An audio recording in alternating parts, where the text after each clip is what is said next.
بسم اللہ الرحمن الرحیم۔ شروع کرتا ہوں اللہ کے نام سے جو رحمان اور رحیم ہے۔ معزز خواتین و حضرات، بزرگوں، دوستوں، السلام علیکم۔ لیکن میرا دل چاہتا ہے کہ میں آپ سب لوگوں سے گلے ملوں، آپ سب لوگوں سے ہاتھ ملاؤں، آپ سب لوگ کو خوش آمدید کہوں اور آپ سب لوگوں کو اپنا بھائی اپنی بہن سمجھ کر اپنا تعارف کراؤں۔ اس لیے کہ یہاں آدم و حوا کے رشتے سے سب بہن بھائی ہیں۔ اب پوچھا جائے کہ بھائی آپ کے ابا سے پہلے کون تھا؟ دادا تھے۔ دادا سے پہلے کون تھا؟ پردادا تھے۔ اسی طرح آپ پیچھے چلتے جائیں جب آپ آدم علیہ السلام پر اور اماں حوا پر پہنچیں گے تو اس کے بعد فل اسٹاپ ہے، پھر آپ کسی کا نام نہیں لے سکتے۔ تو اس کا مطلب یہ جو ہماری جو نسل چلی، ہمارا جو اصلی باپ ہے، ہماری جو اصلی ماں ہے، وہ اماں حوا ہیں اور ابا آدم ہے۔ تو آدم کے رشتے کی بنیاد پر میں آپ کا بھائی بھی ہوں، بیٹا بھی ہوں، دوست بھی ہوں، اور آپ میرے سب پیارے ہیں، دوست ہیں، بزرگ ہیں۔ میری دادی نانی ہیں آدم کے رشتے سے۔ تو سب کی خدمت میں بہت ہی ادب کے ساتھ سلام پیش کرتا ہوں۔ اللہ تعالیٰ آپ سب کو خوش رکھے۔ بنیادی بات یہ بتائی آ رہی ہے کہ ہم ذات برادری اس وجہ سے ہیں کہ کیونکہ بہت ہجوم ہے تو قبیلے الگ الگ اگر نہیں ہوں گے تو پہچان نہیں ہوگی۔ اور جہاں تک رنگوں کا تعلق ہے وہ تو موسمی لحاظ سے رنگ بدلتے رہتے ہیں۔ اور آپ سے درخواست کرتا ہوں کہ بھائی چارہ، پیار، محبت اس طرح آپس میں کریں جس طرح سگے بھائی اور سگی بہنیں کرتی ہیں۔ اس لیے کہ ہم آدم و حوا کے رشتے سے اگر غور کریں تو ہم سب کے سب آپس میں بہن بھائی ہیں۔ آدم و حوا کی تعلیمات کے مطابق تمام آدم و حوا کے بیٹوں نے، پیغمبروں نے پرچار کیا ہے اس علم کا۔ جو علم اللہ تعالیٰ نے آدم علیہ السلام کو، ہمارے دادا، ہمارے پردادا، ہمارے نانا، ہمارے پرنانا کو جو سکھائے ہیں، اسی علم کی تبلیغ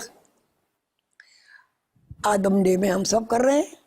پہلی بات جو بہت زیادہ غور طلب ہے وہ یہ ہے کہ کوئی بنانے والا ہے جس نے مستقل نظام قائم کیا ہے۔ مستقل نظام کی طرف جب توجہ جاتی ہے تو بچپن جانوروں میں بھی آتا ہے، جوان بھی جانور ہوتے ہیں۔ جس طرح آدمیوں کے یہاں بچے پیدا ہوتے ہیں، جانوروں کے یہاں بھی پیدا ہوتے ہیں۔ جس طرح ماں اپنے بچوں کو دودھ پلاتی ہے، اسی طرح بکری بھی اپنے بچوں کو دودھ پلاتی ہے۔ تو اب اس میں آج کی بات میں یہ سوچنا ضروری ہے کہ ایک جانور میں اور آدم ذات میں کیا فرق ہے۔ اب لازماً ہمیں آسمانی کتابوں کی رہنمائی حاصل کرنی ہوگی۔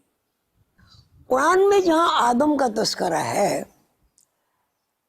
یہ دوسری آسمانی کتابوں میں بھی ہے، وہ یہ ہے کہ آدم کو اللہ تعالیٰ نے ایک علم سکھایا۔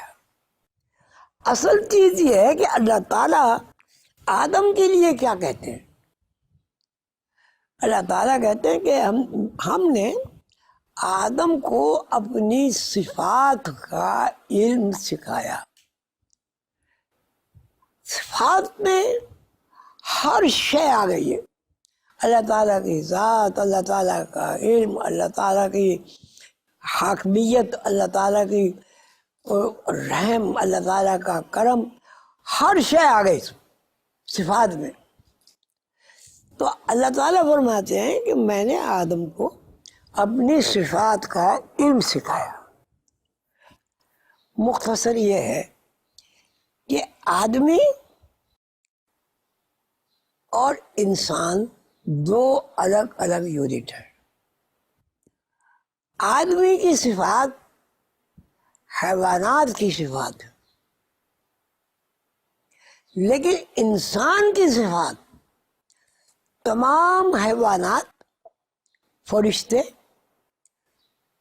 اور جتنی بھی جو بھی مخلوق اللہ نے پیدا کی ہے سب سے زیادہ علم حاصل ہے. انسان اور حیوان کا امتیاز یہ ہے کہ انسان کو اللہ تعالیٰ نے اپنی صفات کے علم سکھائے ہیں.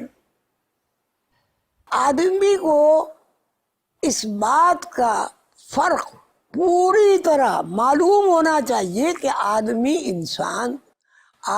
اور انسان الگ الگ ہے. چونکہ آدم ہم سب کے بعد اللہ کے علوم سیکھ چکے ہیں، اس لیے ہمارے ذہن میں وہ علوم محفوظ ہیں.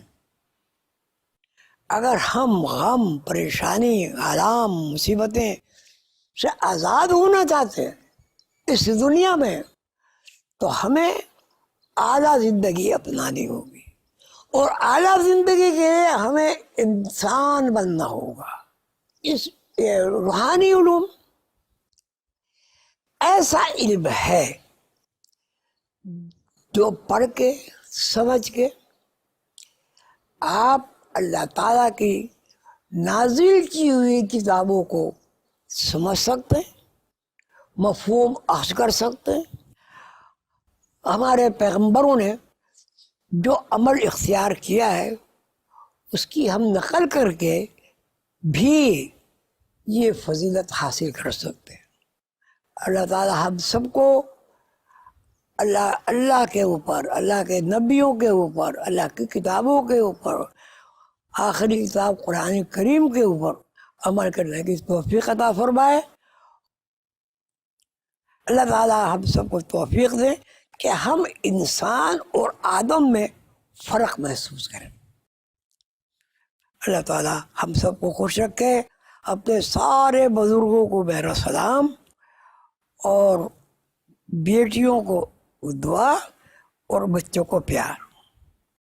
اللہ حافظ.